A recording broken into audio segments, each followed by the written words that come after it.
Hi there, welcome back. It's Lori. We're down in the witch's den, and you have found Craggy Brook Witchery. So I've added some fresh stream water into my goblet, and because it's a Wednesday, I've added a few of my, let's see, there's 6 drops myrrh and 2 geranium into the water, as well as I dressed the candle with it a little bit.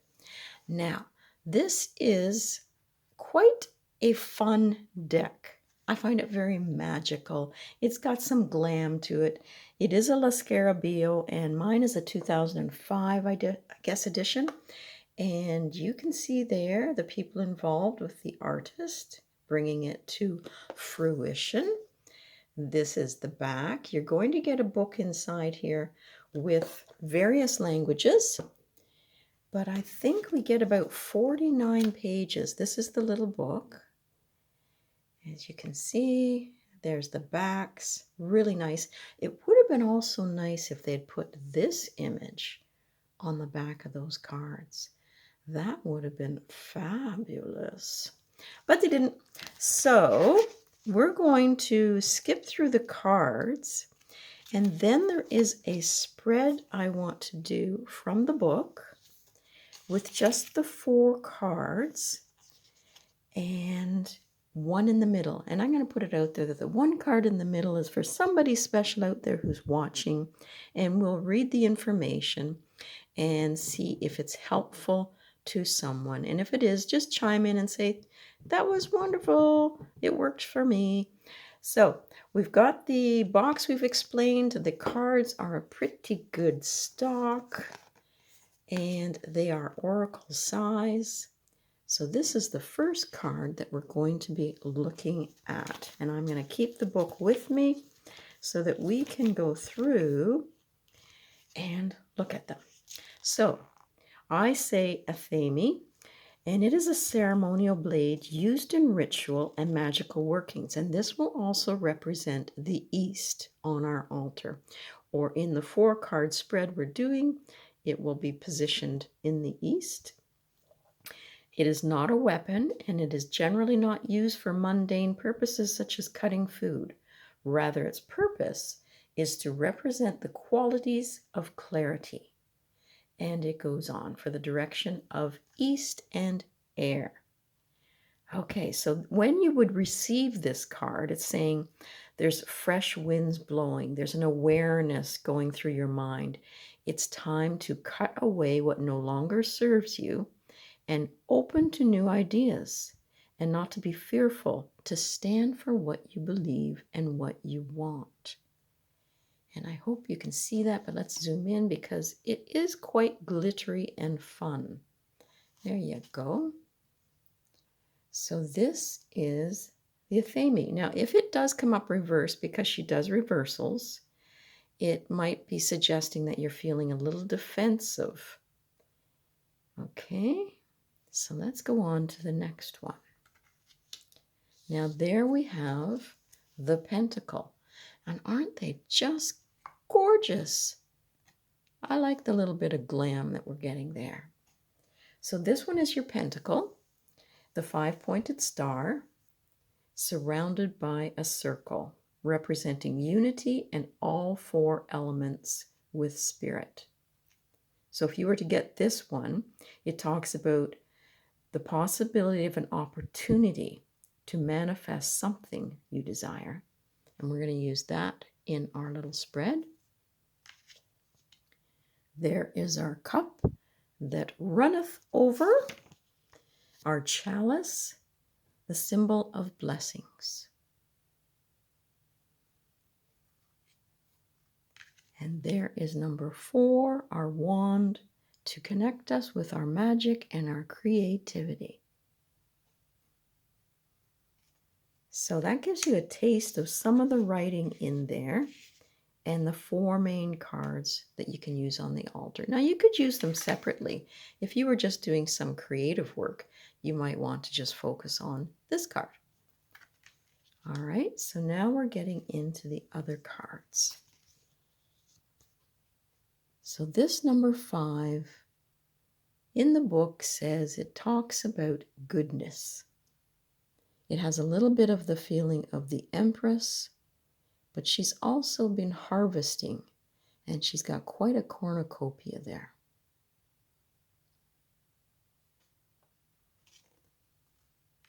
There is the god, the horned god, the divine masculine power found in the wild things of nature.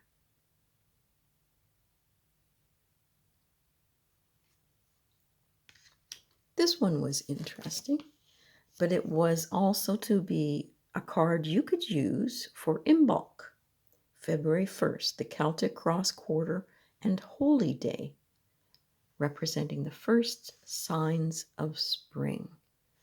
And again, it is just so darn cute. So if you were doing a celebration for Imbolc, wouldn't that look divine on your altar? Okay, then we are on to Ostara, where the spring equinox is happening, and Easter also gets its name, day and night of equal length. 9, Beltane, May 1st.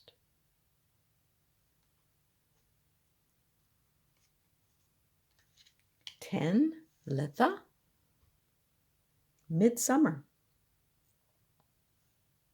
And as I say, in the book you get lots, well not lots, enough that you can use for finding out the meaning, the reversal. It gives you some key words and some affirmations as well as challenges. So this number 11, now that's a hard one for me to say. Lunaea, the Celtic Cross Quarter.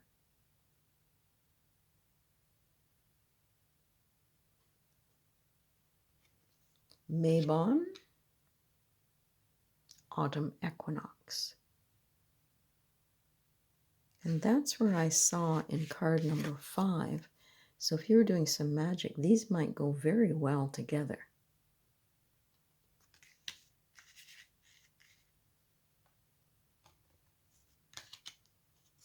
"13, Samhain, the beginning of winter.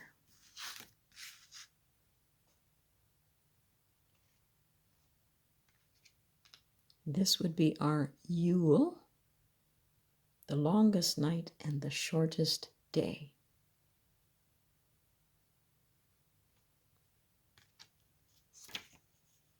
"15, now they call this card the Portal. And it talks about if it was to come up reversed, that the door has closed, perhaps temporarily or permanently. Do not attempt to force it open. But it does stand for change, mystery, and awakening, as well as the unknown. These are our 3 fates: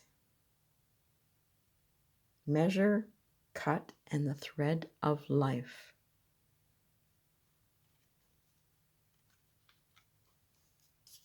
"17, the oak, and I would use that for strength myself. Stability and patience as well. That's where we can visualize sinking our roots deep into the earth.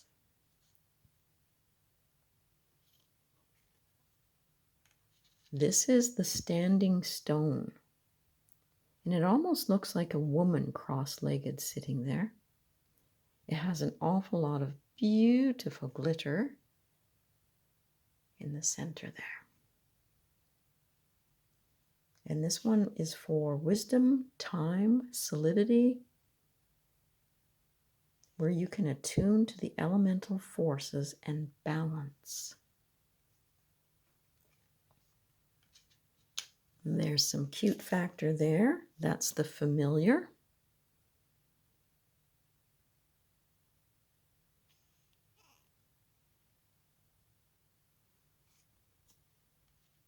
This is the ring for commitment, honor, and vows. There's that beautiful card that I was looking for to be on the back. That is the ritual mask. And it talks about some part of yourself that you may be repressing wants to be set free. Look within and see what alter ego needs to come to the surface. Self-expression. That's the kettle. Quite a lot of glitter on that pot there and the handle. So its keywords are activity, intensity, and energy. And the challenge that goes with that one is, how can you use magic in this situation?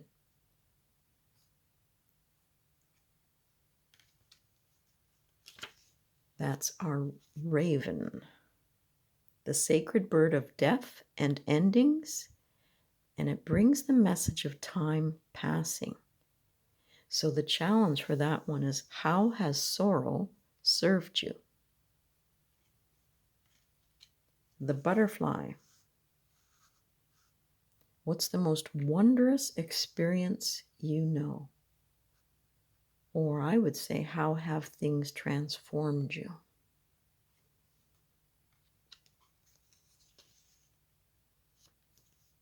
That one is the Book of Shadows. And you've got the dark and the light candle there. Pretty nifty. And that is about knowledge, lore, and learning. And the affirmation is, I walk the path of wisdom. That'd be nice for an altar book dedication, to do a ritual with that card.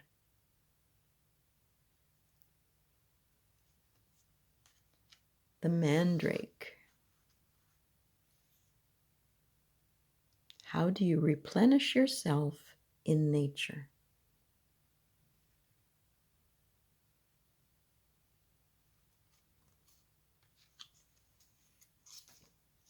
The fox.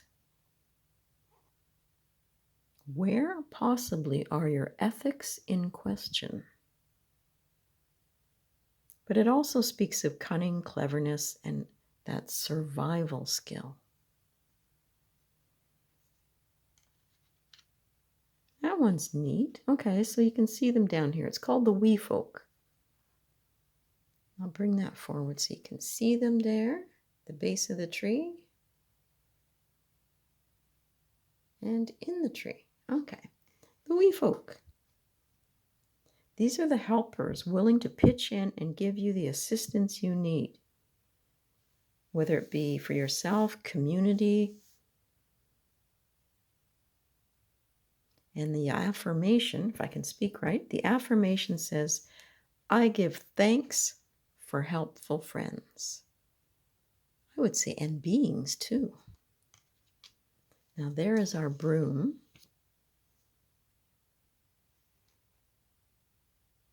Cleanse, release, dismiss.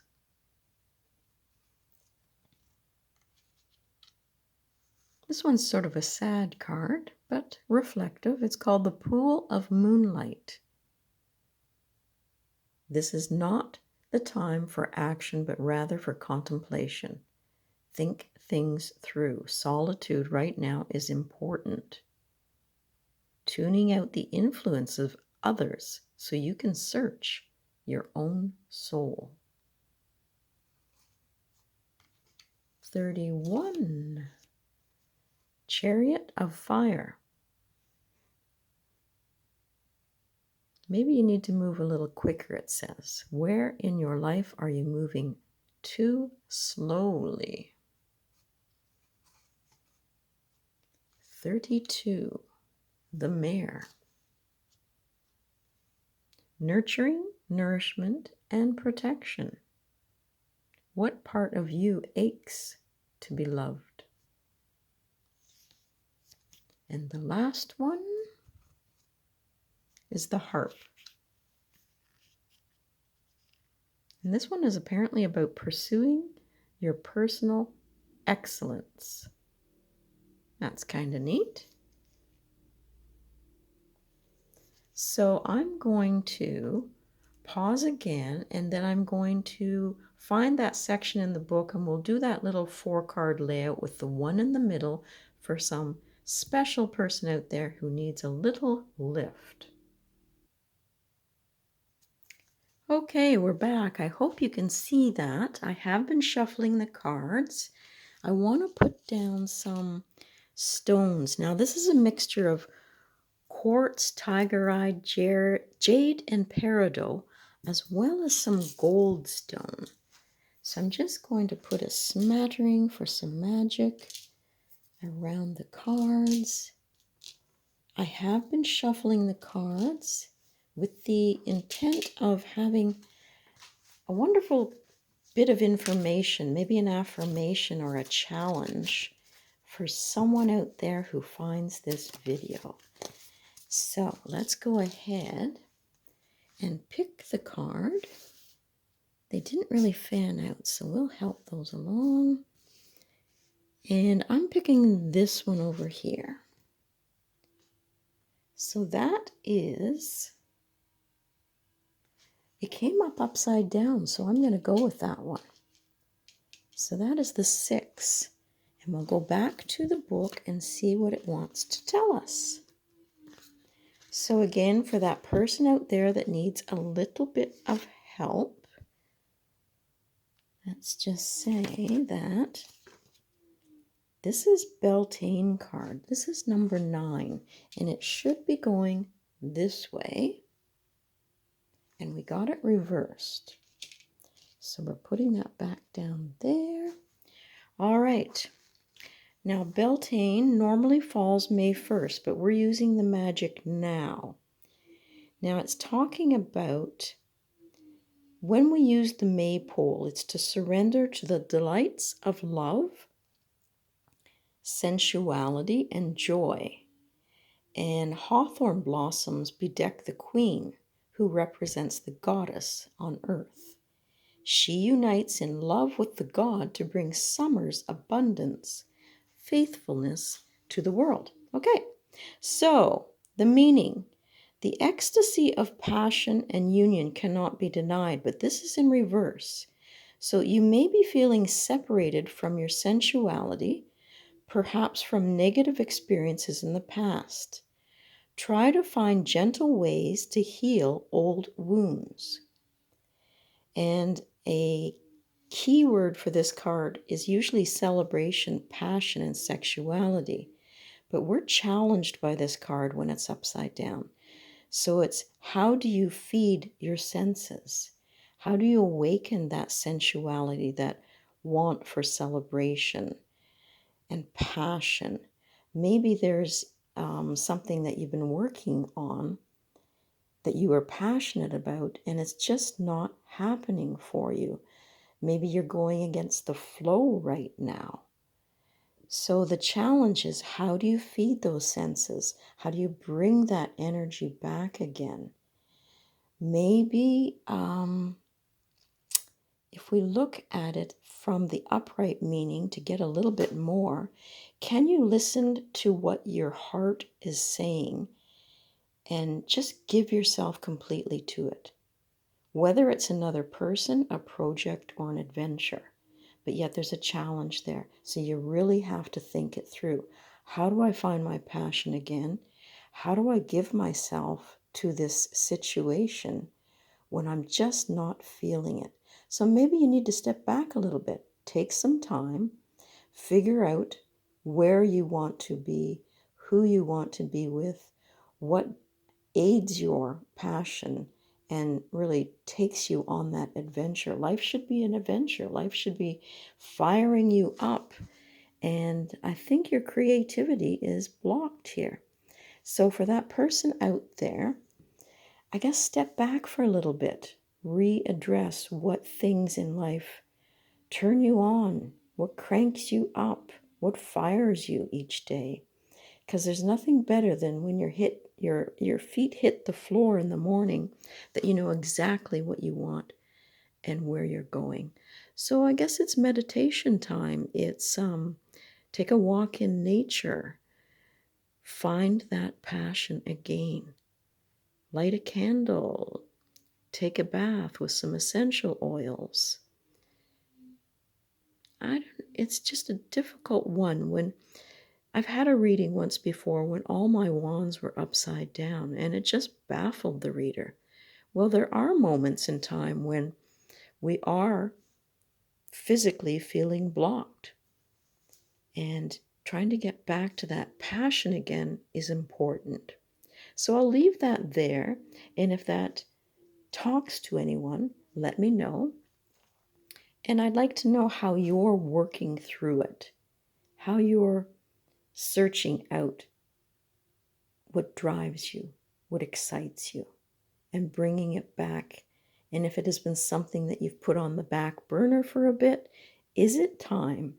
Has it been sitting there too long? Do you need to turn this card around and find your passion again? Okay, so it is a wonderful deck. It is a fun deck. As I say, I've used it 2 or 3 times for some deep ritual stuff that I was doing on the altar, and the affirmations help. And you can always make your own. So have a great day out there, everyone, and blessings.